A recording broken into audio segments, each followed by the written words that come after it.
First things first, before we even get into this topic, is if you're someone who is watching this on YouTube and you haven't come to the stream, why? That's the first question that needs to be answered in the comments below. I need to know actual excuses as to why you're not coming to the stream. I need something for real. I don't want to hear, oh, streams take too long to watch and it's hours of... No. I need to hear something serious. I need to hear actual Johns. That's what I need. I need to hear something like, I can't watch your stream because I'm watching Nairo's stream instead. That, I guess, like, fine. I can't watch your stream because my cat needs a bath and it's way too dirty, so I can't watch. I gotta do stuff. Oh shit. I can't watch your stream because I'm socially distancing from toxic Falco mains. Well, little did you know there's none of those here, so come to the stream. That's it. The topic I wanted to cover is looking for or identifying a small mistake. I feel like this is something that a lot of players just completely miss, and a lot of, I guess it depends on your playstyle, but a lot of players end up gravitating towards projectile heavy characters who don't have to capitalize on huge or small mistakes because they just don't engage.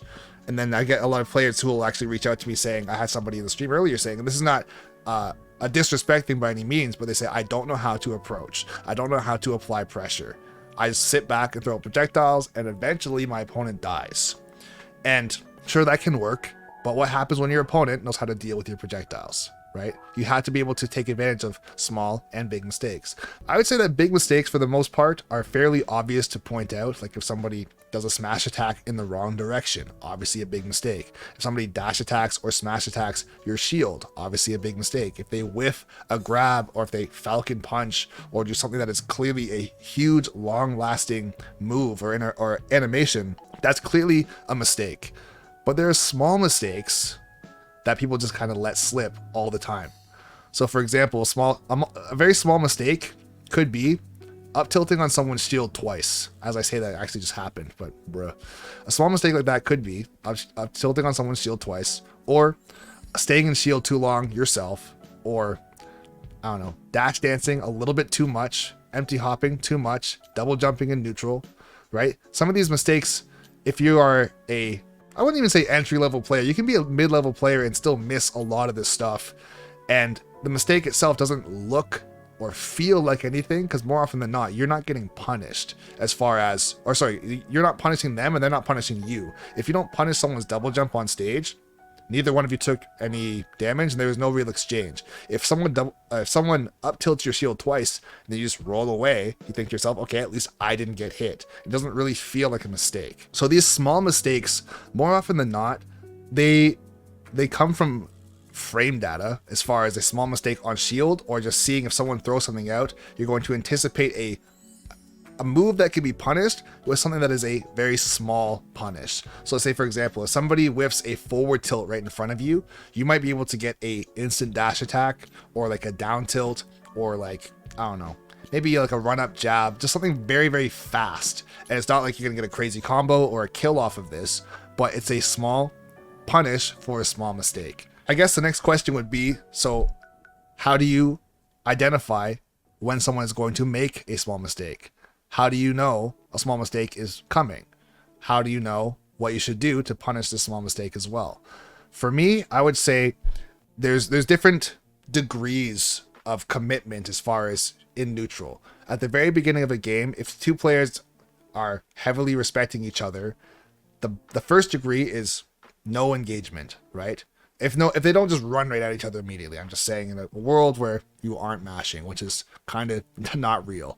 But in the first engagement, or in the first interaction, I guess, no one is actually engaging at all, right? Second interaction would be projectiles, as far as maybe Falco laser, Fox laser, Sheik needles, Mega Man pellets, if you have something like that. The next level of engagement would be pokes, so it'd be like Lucina down tilt, or it could be, I don't know, I'm trying to think, just something that's like that. Like it could be Fox Nair, it can be Mario back air, DK back air, same sort of thing. Joker forward tilt, Joker's jab, Joker short hop back air, just stuff like that. It's very non-committal, mostly safe on shield, and you're going to run to a position on stage and just throw it out, right? And then as the progression goes down and down, it gets more and more intense. The interactions become dashing in for a grab, getting reads with smash attacks, or catching people's jumps, stuff like that. It gets deeper and deeper. So how do you go from not interacting at all to not skipping all those steps to instantly getting grabbed, for example? How do you just not go from barely a poke to whatever? Like, how do you skip all that stuff? So, or how, actually, I shouldn't say how do you skip all that stuff. More so, how do you make sure that you don't skip all that stuff? Because you don't want to go from, oh, I'm just dashing back and forth, and then I'm just going to instantly just run in and go for a dash attack and hope that they don't shield. That's probably the worst thing you can do. Online, that works all the time, I'm sure. Like, if you want to go for a dash attack as Samus for whatever reason, or Snake, it just works. But at higher levels of play, and especially online, that will never ever work. We just run in and it just works. Like, okay, this didn't shield, I guess. But realistically, you want to be going for smaller punishes, like just running up and jab, running up and forward tilt, using your projectiles and stuff like that. And it's going to show you how your opponent wants to deal with that slight pressure. If you're playing as Fox or Falco and you shoot a laser, or even Wolf, if you shoot a laser, what does your opponent do? Do they shield? Do they jump? Do they go to a platform? Do they roll? Do they spot dodge? Do they have a reflector? Do they try and reflect it? Like, what do they do? So they're going for something that's very non-committal to deal with whatever you're doing, for the most part, right? But that small interaction, as far as, like, let's say shooting a Fox laser, if somebody is willing to shield Fox's laser, honestly, they it's even like a melee thing that I've heard about this in melee, that if Fox shoots lasers, if it's not going to stun you, just don't do anything. Don't move. Or not don't move, but don't roll or shield or jump or something because they shot a laser at you that does like 2%. Instead, don't allow it to condition you.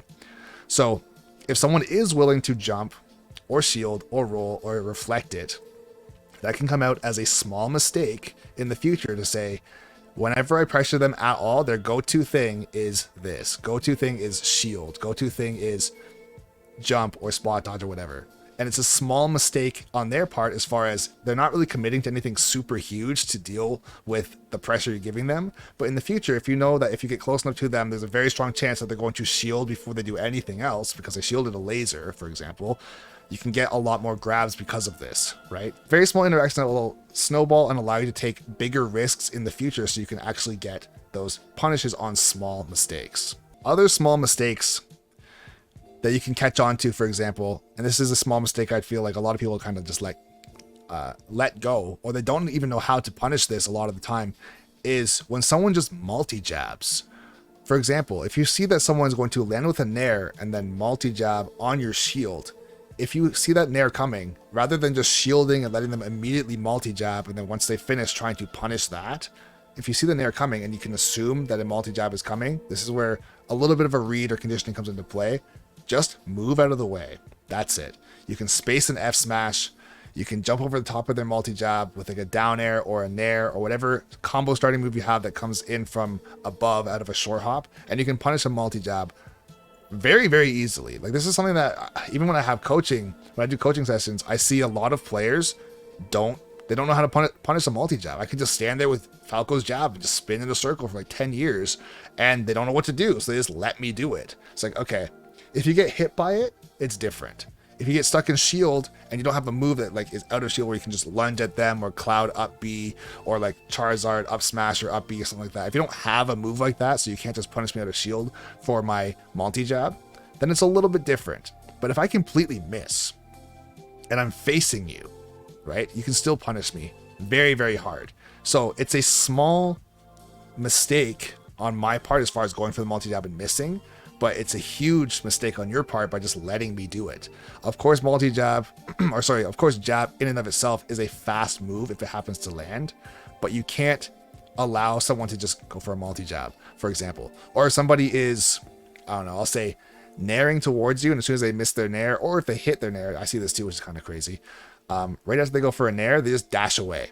That's it. They just dash away. So they land their nair, they dash away, or if they miss their nair, they dash away. So you as the player seeing someone dash away, the small mistake is not the dash away, it's the fact that they dash away every time.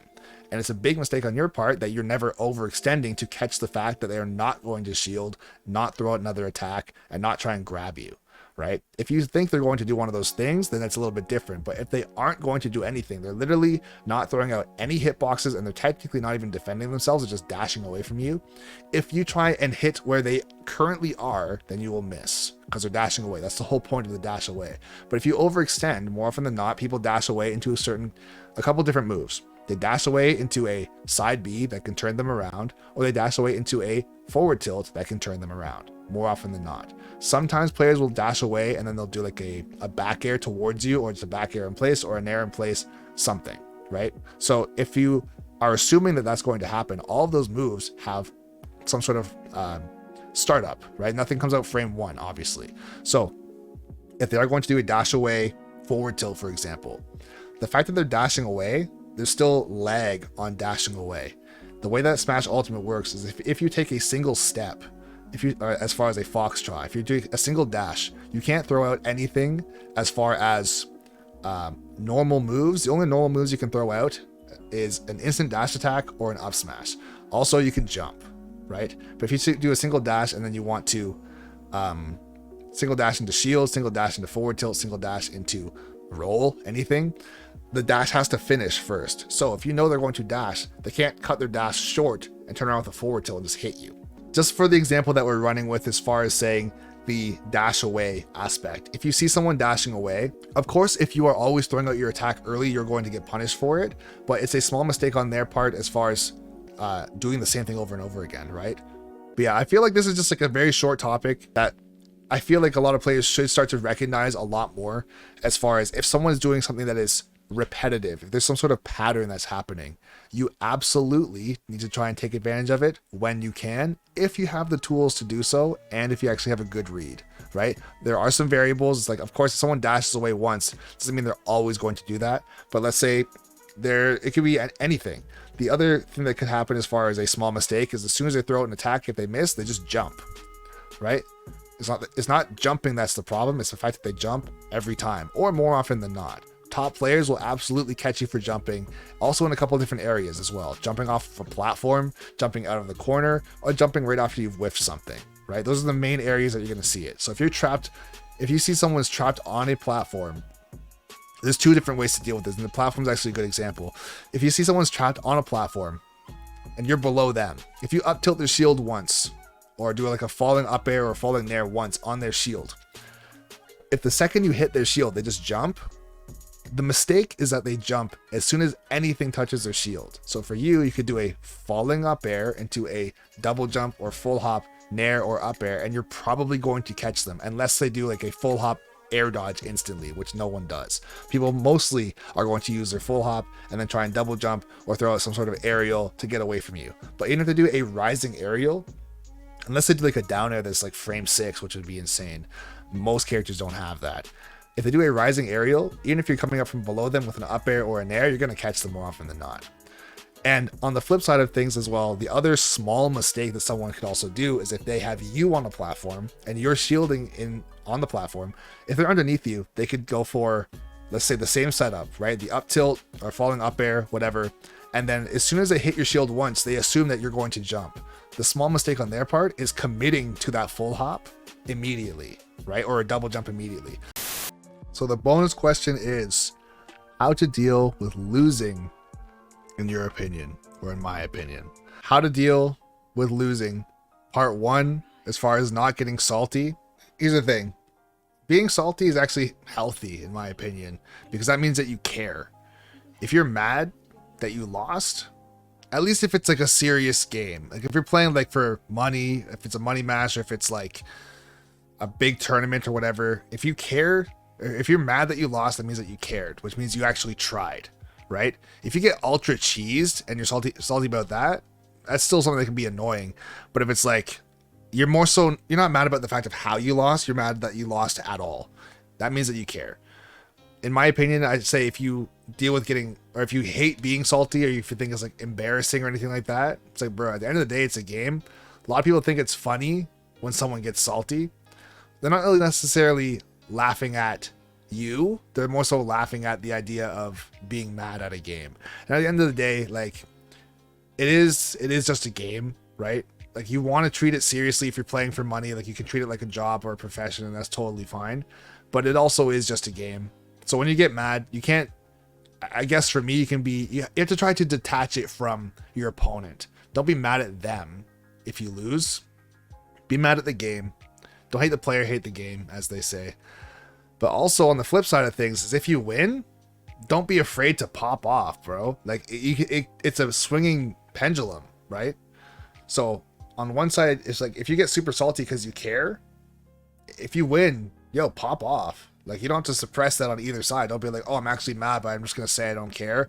And if I win, I'm not still going to be like, oh, whatever, I just won. In some cases, if that's your personality type where you actually don't pop off, or you don't really care if you win or you lose, then that's totally fine. But if you're someone who, I don't want to say like is emotional, because that's not really the right term, but like, you're just passionate, I guess. If you're someone who is passionate about the game, whether you win or you lose, don't be afraid to show that. I feel like that's totally fine.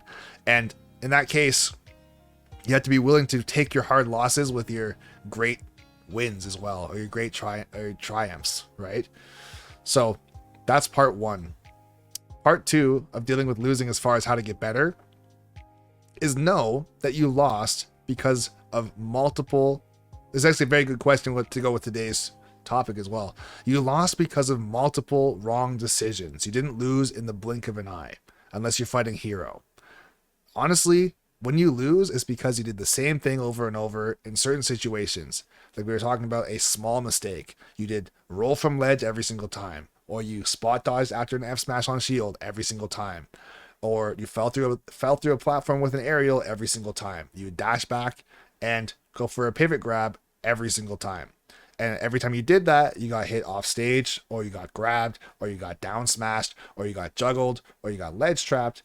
And that's why you lost. You didn't lose because you got back aired at 120 on your last stock. That's not why you lost. That's why the game ended, obviously, but you lost because of way more things that happened than just that. You lost because you were unsuccessful in multiple attempts to do whatever you're trying to do, right? Or it might have been an autopilot thing or a bad habit type of thing, but that's why you lost. And if that's the case, that means that you can actually learn from that. If you always look at your loss as, I lost because I got down smashed, you didn't lose because you got up smashed out of shield once at 120% because you dash attacked the shield, right? That's not why you lost. You lost because you dash attacked a shield 6 or 7 times. And every single time you got punished with something different. It was a grab, it was a nair, it was a back air, or it was an up smash. But the other times where you got hit, you didn't die. So it doesn't feel like you lost because of that, but really you did. And it was multiple times. And obviously a very basic example is saying a dash attack on shield,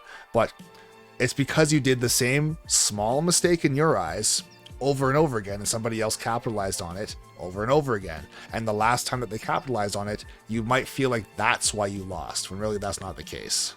Yeah, you didn't recognize your own patterns. But since you have, like even right there, that's a good example in that clip right there. You saw the Palutena jump out of shield on the platform and she just got back aired. She didn't lose because she jumped out of the platform, or jumped out of shield one time on a platform. She probably did it multiple times during that game. And that's the one time out of all the times that she was punished that it actually was a kill for the game, right? Something small like that. Also, you hate to see it. Not like this. Not the F smash. I think once you recognize why you're losing and you take it out of the hands of your opponent and the game, even to say, oh, I lost because my character's not top tier, or I lost because the person I was fighting was clearly hacking or had aimbot or some other bullshit, which is clearly not fair. They're playing hero and I was playing Ganon, or they're playing Pikachu and I was playing Incineroar or something like that. It's like, yes, that's a contributing factor as to why you lost, but unless you're an absolute top player, like I mean absolute top player, you can win any matchup with any character based on your skill. Like, it's harder in some situations, but very rarely is it impossible to win a matchup because the person you're playing against is just playing a better character and there's nothing you can do. There's always going to be small mistakes that you're making that you could just not make, right? Or you could be perfecting as you go along. And for me, I feel like that's probably the best way of looking at it, as far as figuring out how you can deal with losses. And don't think of them as losses, or what I guess the word is just losses, but don't think of them as losses. Think of them more so as learning experiences. It sounds very corny to say that, but it's true. If you treat it as, oh, I didn't necessarily lose forever. I just lost this interaction. Maybe got you knocked out of a tournament, but there'll always be more tournaments, and there'll always be more chances, and there'll always be more weeklies or more reasons or more things that you can learn from as well, right? So as long as you treat it like that, you can also treat it kind of like a tournament is a coaching session. You can treat it as a real-time test, right? It's a real-time test. If you pass or you fail the particular test, there's always going to be more. And there's always, you can always look back and be like, okay, I could have done something better. I could have done something different, but you didn't know until you knew, right? You didn't know until it was too late. So that's how I would take a loss, honestly. I think we're going to continue with the bonus questions because why not? It gets you guys more involved. For anybody who is watching this as a video and you aren't in the stream and you want to be part of the stream in the future, so you can actually have a question as part of a video, see your own name. We have all of our names down here on stream as well. So that's exciting. Also, a lot of the time while I'm doing stuff like this, you guys will just troll and just put random shit in the video just so it's in the video. And if I'm talking and I'm saying something important as far as explaining something, it'll just be in the video. This is kind of what it is, so. Damn. I did ask for it, bro. And I deserve it, bro. It was bait and punish. I baited and I got punished. Even though that's not how it's supposed to go, but whatever, it's too late now.